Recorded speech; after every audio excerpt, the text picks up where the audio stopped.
guys, welcome to the channel for new battle report. We are the round of 16 of the French solo tournament.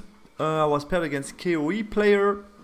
I was playing my combat list with double Tusker Cav that you already see previously on the channel, and it was playing the following KOE list. So we have a strong solo character like we usually have. We have a good Duke, we have a strong Paladin, good Folk Hero, we have also Fey Knight.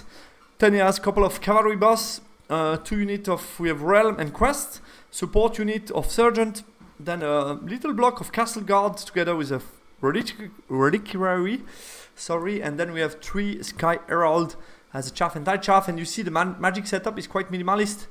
We have a 4 spell on the Damsel, and he has also a Binding Scroll, which is quite interesting. We play Forage and Plunder on Cornerstone. And as secondary objective, we both have Slay the Beast. So as you can see with the map, no matter which side you pick, it will be those 3 pieces of terrain that are to plunder for the primary objective. And below you have our spell selection. Matchup analysis. Maybe to set up the context. The game was yesterday, so I can talk a little bit about that. I think it's interesting. I had typically this type of day, you know, very hard day. I was like sick the morning. I had a course online that I needed to follow with a test all morning, and then afternoon was working outside, and then on the evening I had to manage the kids. So I had an exhausting day, and then booked for the evening was a game. So couldn't cancel the game. I was like, okay, it's going to be hard to play. So strange condition, but always interesting. I mean, to see how you can react, how you can focus in this type of condition. I would say I didn't play to my best level. Part of that maybe due to that, but just to set up the context, I think it's just funny to highlight that sometimes when you play on Warhall, you don't get the best condition, but that's also interesting to see how you're capable to react and be sharp, try to make the best decision. Also on this type of setup where you might be just exhausted, tired, sick, and so on. So interesting experience, I would say. Opponent is playing 2 Night Bus Infantry strong single model, combat list versus combat list. I think the KOE matchup is always tricky for Ogre because he has higher charge range, good mobility, he strikes hard on the charge, so definitely can cause me trouble, and therefore I think the primary would be a little bit to his advantage. But at the same time, I have also good argument. I have Tusker charging far away. I have some Strike Sinks unit. I have also the first Mammoth that helps, for example, the Merc Vest to strike before like the Realm. So I have some ideas. Obviously, my range damage doesn't do much. Pyro against good armor is not that great. But he has some target with 4 armor save. So might be able to do something. Secondary wise, Slay the Beast, for me I need to kill the Duke or the Fey Knight, so it depends how he played those pieces, but that could be doable. And for him it's to get my Frost and my Shaman, pieces that I usually protect a lot, so that's going to be hard for him. For me, yeah, that was my original preparation before the game. A couple of days ago I wrote that. Find a good combat setup, play on superior amount of unit threat. You will see it changed a bit when I saw the setup of the secondary and who's going to start. KOE, but I would say more about that at the deployment. For him, I think it's definitely to be aggressive, try to create opening with mobility, chaff, and try to threaten the weak part of my battle line. Seems definitely better here to counter deploy and play second. You could argue that starting helps you getting map control and getting closer to those terrain to plunder, why not? But in that case, remember we have 3 pieces of terrain that you need to get. They are middle of the map, but very spread widely on the map. Meaning, there could be a way to increase or decrease the density of your unit on 1/3 of the map, more or less, to just make it like an image for you. So we will see how I'm going to be able to take advantage from that. And I felt overall slightly negative, definitely playable. I have a combat list, so playable, but it's always tricky, dangerous combat, it charges far away. So yeah, there are some strengths of the Ogre list that I cannot really take advantage of like I would, like I could in other matchups. So definitely a tricky matchup where I need to be careful, I think, mostly. So after you did the previous round, here is going to be a similar strategy. Try to play it smart. I think that's going to be the key word here. Deployment wise, so my opponent won the roll for side, unfortunately, and obviously chose to be the defender, which is a really good choice. He gives me the impossible, which is also a good choice. And after that I started to deploy. I start with the Mervet, I start with the Quest, then I went Tribesman, he went like Sergeant, I went I think Tribesman again, he put something else, I would say other Sergeant. We're on the left, I put Bruiser and I put Yeti at some point, he put I guess something else, and then at 3 from the end he elected to drop the rest and to start the game. So he put like men at arms, were also quite at the beginning, so the threat of the Yeti here was strong enough to make him put something else to ensure that he makes the primary of plundering here. And as soon as I saw the men at arms I thought okay, that's quite interesting for me, because I can really take advantage from that. The realm is also quite on the right, so you see it's like quite park on the right part of the map. So I think if I deploy, I still had the unit where you don't see a red marker on them. So I still had the Frosty, the Khan, Tribesman, Tusker to deploy. So I could have put the Tusker Cav on the right. But when I saw those guys here and those guys here a bit threatened by the Yetis, I felt those units not going to see them if I deploy heavily on the left. I'm not going to see them all game long, which seems quite interesting for me. So I deployed heavily on the left. I use a little trick, which is to deploy the character outside of the unit to make it an additional drop, which allows me to legally have that kind of deployment and to have 5 on the left, 4 on the right. So that was totally legal by using the Khan. If I have put him in a unit, I would have to put the Tusker on the right, which I didn't like to. So happy about this idea that I had. So I was able to go heavily on the left. I put Tusker Great Weapon, Banner of Courage on the far left, Tusker Cav Paired Weapon, Stalker, and then we have the Tribesman. You see the rest. And the Frosty could redeploy at some point. I wanted to give away, remember, knockout phase, you just need 1 point more than the other to qualify. So I just want to not be the first to give away point, because as soon as you do that, you better have a very solid plan to get this point back, basically. So yeah, I don't want to make that mistake. Anyway, his turn 1, he started to push, so he went with a strong right flank, as you can see, forming this type of shape.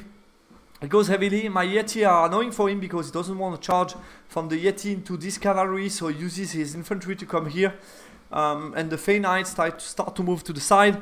I won't talk much about magic for the first turn because, to be honest, not relevant. He cast some Swarm of Insect on the Yeti, sometimes did a wound, most of the time I dispel it, cast some Predator Instinct on the big unit in the middle, I let that go, he zoned me a 2-inch more than he should have, that's fine.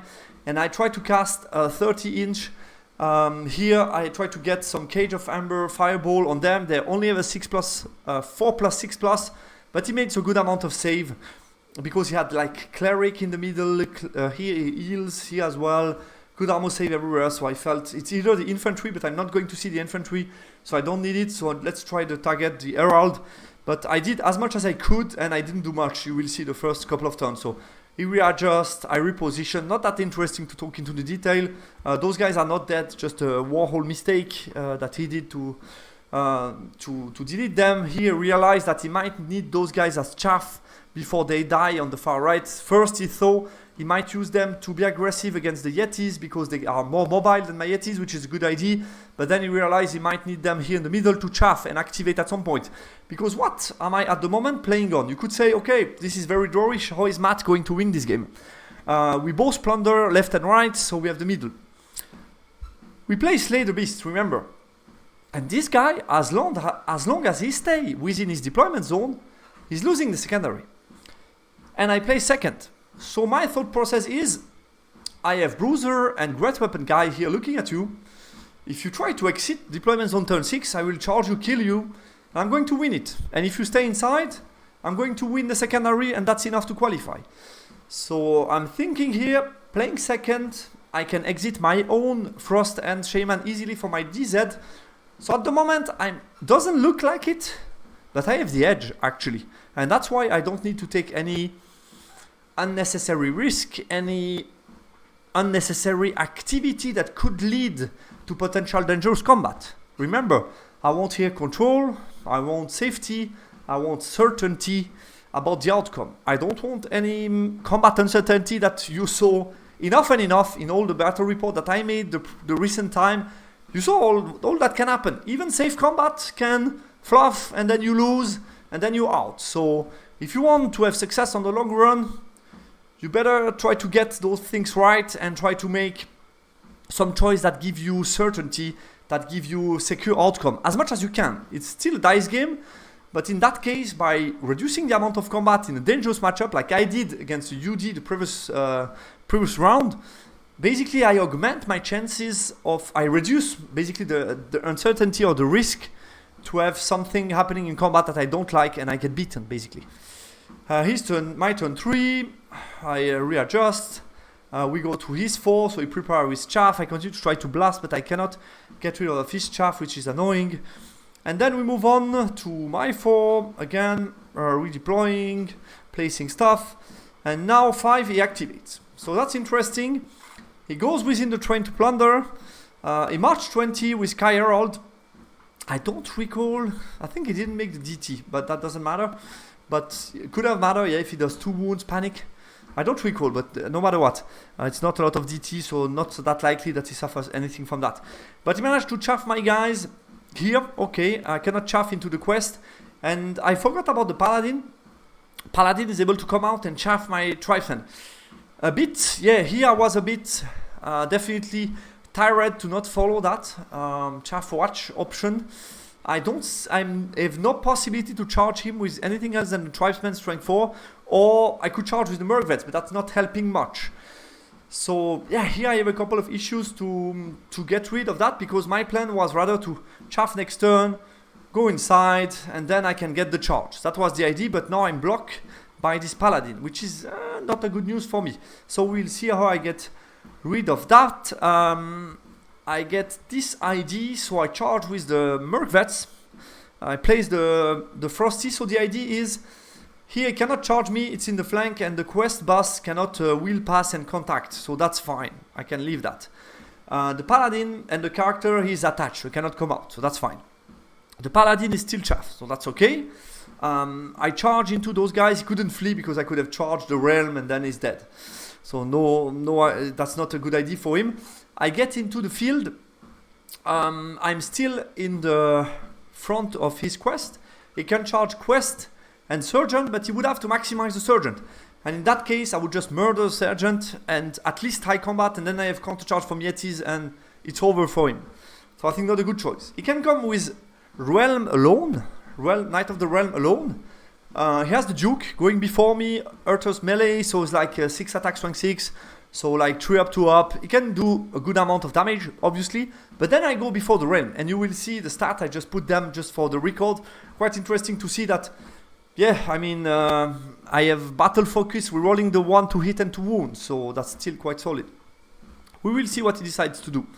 But I get some points, and I also get within the train for the primary. Magic Phase.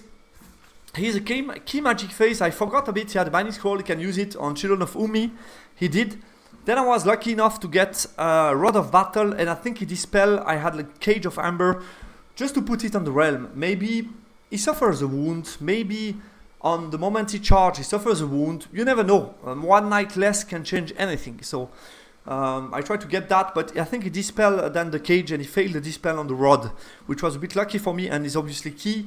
I killed the 2 flyers, and on his 6, it's not going to charge, just to show you the stat. So obviously you have the Duke going first. This is the stat under Horizon 5 up ward save. So the Duke going first is, I think he cannot get any additional Horizon, so it's like 3+, 2+, I would say, with like 6 attack, 6 or 7. I don't recall, but that's like maybe 3-4 wounds, not much more. And then I should do, you see, 7-8 wounds. So what's left from the realm? I guess maybe 1 realm, 2 strikes, so that's very drawish at best. Should be winning slightly, I would say, because he does like maybe 6 on average, and I do like 7-8. We have, he has 1 more rank than me in the charge, so that's still dicey. Could have tried it. I think he should have, because we are playing on the knockout stage. So he wanted to limit the loss, but I mean, you're still out of the tournament. So I think here would have been probably better to just try it and see how that goes. He has no good way to really buff himself more, and it's obviously a bit dicey, but he could have tried it. I mean, even if it's 8 rollable for me to make or 7 rollable, you never know. But yeah, most likely I'm still going to be here. Most likely, I think it doesn't do 9 wounds to me. most likely I'm going to be steady, steadfast, maybe 8 rollable, maybe less. And then if I make it, I just take the whole unit and the Duke and everything. So he was afraid to take the big loss here, but I think it doesn't matter that much in such a tournament. I'm still winning, and I won 13-7. So here, I would say worth a try to charge, and also for the fun, and just because you're already out of the tournament, so maybe you might better have some fun, try the combat and see how that goes. But obviously here, the Rod of Battle, you see huge impact for me. Obviously the stats are a bit worth under no Rod of Battle. So that's how we ended up. I took secondary and 2 tranches with the point. Yeah, there is more to say on the macro level. I think happy with the setup, creating density on the left, getting an advantage here on secondary by playing second, definitely. Where I'm not too happy with, because I had not much, I hadn't had so much control that I wanted for the end game. And I think it's due to my weak play with my little Twiceman dart to give myself more control on the primary. So I think what I should have done is first with the right of the impassable Twiceman, keep them there, not behind the impassable, because I didn't achieve anything. And in case I need to activate them in 2 turns, I can chaff something. So I should have get them in a position to do something if I need to. And remember, due to the point and the secondary, I could potentially, if I was a bit afraid of losing point before him. So that was still the key issue here. But I think still 1 unit of Tribesman, I can easily compensate that due to the end game. So could have afforded that. And the second unit in the middle, I could have pushed it a bit more. Because if he charge, I can always flee. So if he charge, fail charge, then I can get him. So I'm not sure I would have done that, to be honest, with a big unit. And just need to be careful about the sergeant, stuff like that, that they could easily charge and then flee, don't care. But just take care that the 2 main units can charge, obviously, and flee if I need to, and then just be in a position that I can chaff better to ensure that I have a better control of the primary. So I'm not too happy about my control of the end game. I was able to find a solution in the situation, but I could have had more control on that, I guess. Low amount of action, which I was happy with, because of dangerous combat, a bit the same assumption as in the UD battle previous round. And I think, I think for KOE, he should have considered to use the chaff sooner and try to be more aggressive. I think also the sergeant on the right could have done the similar move, but from turn 1, just keep the infantry on the right for the Yetis, and then you move the sergeant towards the middle. The left sergeant as well, he should have activated them more. So I think should have tried to activate sooner. I think he didn't realize, he lost track of the secondary, and then didn't realize that actually what was for him drawish or draw was actually a losing situation for the qualification of the round. So that wasn't enough. And I think it's due to that he waited too much to activate. And yeah, for me, lost track of the chaff option of the Paladin. I saw obviously the Sky Herald coming, but the Paladin not really. So I think here I could have done much better. I think turn 6, his charge was worth a try. And yeah, for me it was a good reminder. It's hard to play a game when you're exhausted, but at the same time it's still an interesting experience to see how you can perform in such conditions, which can always happen. I mean, you can be in an important tournament, could be ETC, you are really exhausted, you are sick, and you still need to play, and you need to find a way to perform correctly. So still interesting. Still interesting, not what I wanted, but still interesting. So guys, the tournament's continuing for me. Next round I should be paired against, I think, my teammate Xavier in the quarterfinal playing Vermin Swarm. So we will see. Could be an interesting fight. Maybe more action than the 2 last, which was very tactical for me, really playing on the scenario, not engaging, just getting control of the game and getting small win, which is enough in this tournament to move forward, and that's what I want. Just move forward to the final and maybe then win it. So we'll see how far I can go. Thanks for watching, and goodbye.